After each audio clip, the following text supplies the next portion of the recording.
हरे कृष्णा। तो भगवत गीता का जब हम अध्ययन करते हैं तो इसमें हमें 5 प्रमुख विषय प्राप्त होते हैं। तो पहला विषय है भगवान, दूसरा विषय है भौतिक प्रकृति, तीसरा विषय है जीव, और चौथा है काल, और 5वां है कर्म। तो हम इनकी चर्चा करेंगे। सबसे पहला विषय है भगवान। तो गीता के अंदर जहाँ जहाँ भी श्री कृष्ण बोलते हैं तो वहाँ शब्द क्या आता है? श्री भगवान उवाच। हाँ, तो इसका अर्थ क्या है कि श्री कृष्ण ही परम सत्य हैं, सर्वोच्च सत्य हैं, वही श्री भगवान हैं। और गीता के 5वें अध्याय के 29वें श्लोक में वे कहते हैं कि भोक्तारम यज्ञ तपसाम, कि मैं ही समस्त यज्ञ तपस्या का भोगता हूँ। यानी मेरी प्रसन्नता के लिए ही जब यज्ञ और तपस्याएं की जाती हैं तो उनका कुछ अर्थ होता है, नहीं तो यज्ञ तपस्या का कोई अर्थ नहीं है। और सर्वलोक महेश्वरम, समस्त लोकों का महान ईश्वर मैं हूँ। तो श्री कृष्ण सब जीवों के महान ईश्वर हैं, यानी नियंता हैं, और सुहृदम सर्वभूतानाम, सब प्राणियों के सुहृद हैं। ज्ञात्वा माम शांति मृच्छति। तो इस बात को जो व्यक्ति जानता है उसे शांति प्राप्त होती है। गीता के 7वें अध्याय के 7वें श्लोक में श्री कृष्ण कहते हैं मत्तः परतरम नान्यत किंचिद अस्ति धनंजय। मेरे से परे और कोई तत्व नहीं है। मयि सर्वमिदं प्रोतम श्रोत्रे मणिगणा एव। तो मुझ में ही सब कुछ है, उसी प्रकार पिरोया हुआ है। जैसे धागे में जो मन के होते हैं वो पिरोए गए होते हैं। तो इस प्रकार से हमें समझना चाहिए कि गीता में जो वर्णन हुआ है उसमें सबसे पहला जो तत्व है वो ईश्वर हैं, जो श्री कृष्ण हैं, जो श्री भगवान हैं। तो ये पहला तत्व हुआ। अब दूसरा तत्व है भौतिक प्रकृति। तो आज के वैज्ञानिक प्रकृति को तो मानते हैं परंतु ईश्वर को नहीं मानते। तो प्रभुपाद कहा करते थे कि यदि आप प्रकृति की बात करते हैं तो प्रश्न उठता है कि किसकी प्रकृति। यदि आप कहते हैं कि प्रकृति के द्वारा ही हमारे शरीर बनते हैं, दिन रात की व्यवस्था प्रकृति के द्वारा होती है, तो कोई व्यक्ति तो होगा जो प्रकृति को चला रहा है। ये प्रश्न उठता है कि किसकी प्रकृति। अगर आप प्रकृति की बात करते हैं तो किसकी प्रकृति। तो वैज्ञानिक लोग उनका जो है एक दुराग्रह है कि वो प्रकृति को मानेंगे लेकिन किसी ईश्वर को नहीं मानेंगे। लेकिन प्रकृति स्वतंत्र नहीं होती है, वो ईश्वर के द्वारा नियंत्रित होती है। जैसे कोई मशीन होती है, तो चाहे जितनी भी वो मशीन स्वचालित हो, लेकिन उसको बनाने वाला कोई है और उसमें भी कोई बटन दबाने वाला ऑपरेटर होता है। तो स्वचालित मशीन भी अपने आप नहीं चलती। तो भौतिक प्रकृति अपने आप कार्य नहीं कर रही है। इसलिए गीता में 9वें अध्याय के श्लोक संख्या 10 में कृष्ण कहते हैं मया अध्यक्षेण प्रकृति सूयते सचराचरम। तो मेरी अध्यक्षता में जो प्रकृति है चर अचर प्राणियों की रचना करती है। तो हमारे शरीर जो बनते हैं तो हमारे कर्मों के अनुसार बनते हैं। 84 लाख प्रकार की योनियों में हमें शरीर प्राप्त होते हैं, लेकिन ये भगवान की अध्यक्षता में होते हैं। प्रकृति स्वतंत्र नहीं है। तो ये दूसरा तत्व है गीता का। अब तीसरा तत्व है जीव।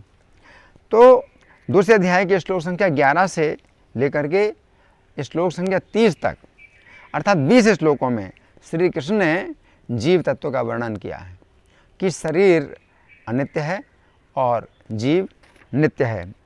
तो ये जो अंतर है ये कृष्ण बहुत विस्तार से हमें समझाते हैं कि जीव तत्व इस शरीर के अंदर एक ऐसी वस्तु है जो नष्ट नहीं होती। शरीर बदलता है लेकिन जीव नष्ट नहीं होता है, अविनाशी है। और जो श्री कृष्ण की सेवा से विमुख होकर इस भौतिक प्रकृति के बंधन में पड़े हुए हैं, तो हम सब जीव ऐसे ही हैं कि इस भौतिक प्रकृति के बंधन में तब तक हैं जब तक हम कृष्ण की शरण में नहीं जाते। इसलिए गीता के 7वें अध्याय के श्लोक संख्या 14 में कृष्ण कहते हैं दैवी हेषा गुणमयी मम माया दुरतया, कि मेरी जो भौतिक प्रकृति है, माया देवी है, तो ये दुस्तर है, इससे छूटना बहुत कठिन है।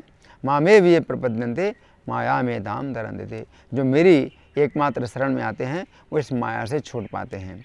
तो ये है जीव तत्व की बात, जो गीता में तीसरा तत्व है। अब गीता में जो चौथा तत्व है वो काल है। काल इस भौतिक जगत में सबसे अधिक बलवान है। गीता के 10वें अध्याय के श्लोक संख्या 30 में कृष्ण कहते हैं कालः कलयताम अहम। तो कलयताम का मतलब है गिनती करने वालों में मैं काल हूँ। तो काल जो है गिनती करने वालों में सबसे बढ़कर है कि आप कितनी गिनती कर सकते हैं, कितने लोगों की गिनती कर सकते हैं। आप नहीं कर सकते हैं असंख्य लोगों की गिनती, लेकिन काल प्रत्येक व्यक्ति की गिनती करता है मारते हुए।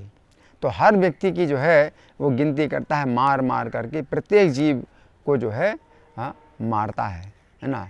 तो प्रत्येक जीव को शरीर छोड़ना पड़ता है और काल इस प्रकार से गिनती करता है।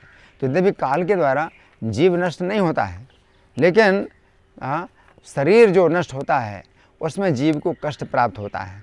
तो ये जो कष्ट है मृत्यु का, ये जीवात्मा को प्राप्त होता है और काल के द्वारा प्राप्त होता है। लेकिन काल का प्रभाव श्री कृष्ण के धाम में नहीं है। गीता के 15वें अध्याय के श्लोक संख्या 6 में कृष्ण कहते हैं यद गत्वा न निवर्तन्ते तद धाम परमं मम, कि जहाँ जाकर के फिर वापस हम नहीं आते हैं वो मेरा परम धाम है। तो वहाँ जाकर के हमारे ऊपर काल का प्रभाव नहीं पड़ता। भगवान के धाम में जाकर के हमें आध्यात्मिक शरीर प्राप्त होता है जहाँ काल का प्रभाव नहीं है। जैसे हमारे शरीर में काल का प्रभाव पड़ता है तो बचपन से जवानी आती है, जवानी से बुढ़ापा आता है। हम रोक नहीं सकते हैं, बुढ़ापे को रोक नहीं सकते, मृत्यु को रोक नहीं सकते, क्योंकि शरीर के ऊपर काल का प्रभाव है। लेकिन कृष्ण के धाम में आध्यात्मिक शरीर प्राप्त होता है जहाँ काल का कोई प्रभाव नहीं पड़ता है। तो ये काल चौथा तत्व है भगवत गीता का। अब पांचवा तत्व है कर्म। तो गीता का पांचवा विषय कर्म है। गीता के 3 अध्याय के श्लोक संख्या 9 में कृष्ण कहते हैं यज्ञ अर्थात कर्मणोन्यत्र लोकोयम कर्म बंधना। इसका अर्थ है कि भगवान की प्रसन्नता के लिए जो कर्म किया जाए, उसके अलावा जितना भी कर्म होते हैं वो सब बंधन के कारण है। तो आप कर्म बंधन से नहीं छोड़ सकते हैं।